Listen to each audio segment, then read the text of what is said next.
What's happening, good people? This gift here for Payusnomind. Now let's talk about Rumble versus YouTube. What would be the reasons to choose Rumble over YouTube? Let's dive into it.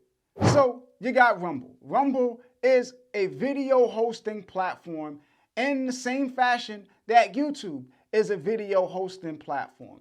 One key difference between these two platforms is monetization. So YouTube has a monetization threshold. Used to be 1,000 subscribers, 4,000 hours watched, but they reduced it for artists. So now if you're an artist, it's 500 subscribers and 3,000 hours watched, but still a rather significant hurdle for artists to make their way towards monetizing their music directly on YouTube.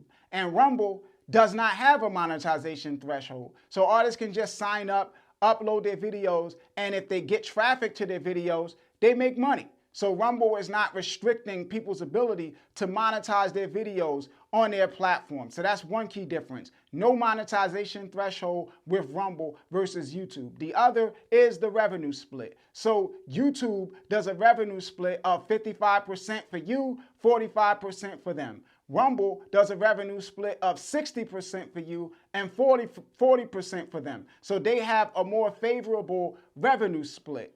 Now, the other thing here is the mode of operation that these platforms have. So YouTube, as a lot of people have discovered the hard way, they are not the most friendly to freedom of speech, right? So it's like certain things you say on YouTube can get your videos demonetized, can get your shadow banned, can get you banned altogether. So it's not the friendliest place for freedom of speech. And Rumble has hung its hat on freedom of speech to say, hey, you could come here, talk about whatever it is you want to talk about, say whatever it is you say. We're not going to demonetize your videos. We're not going to ban your account. We're not going to remove you. So Rumble is a more friendlier space for freedom of speech than YouTube. The other thing to consider here is the fact that YouTube is a search engine. So people running searches for how-to and tutorials on certain things and information about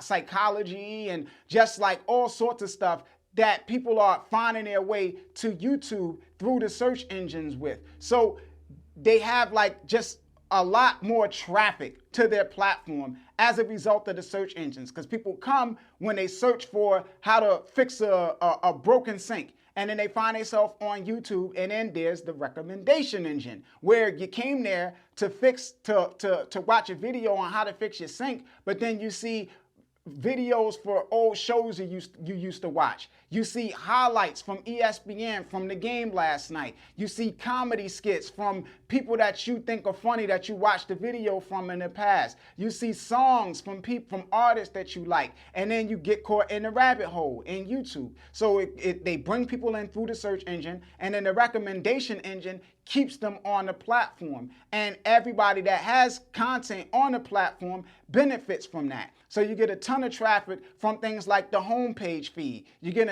a ton of traffic from things like the recommendation engine. And that is something that is more difficult to benefit from with Rumble because they don't have the benefit of a search engine. So it's more so what the shows bring to the platform. So you're dependent on the traffic from other people and from yourself for visibility on the platform. It's not so much anything coming from anywhere else, right? The platform itself is not bringing anybody to the party. It's the shows that bring everybody and dictate everything. So those are the core differences, right? So, but the thing about it is the fact that with music, it's not so much a search engine friendly thing in the first place. So it tends to be more about the traffic that you bring. And from the standpoint of the recommendation engine, artists often aren't active enough on YouTube to really benefit from that a great deal either. So those things, I don't know if they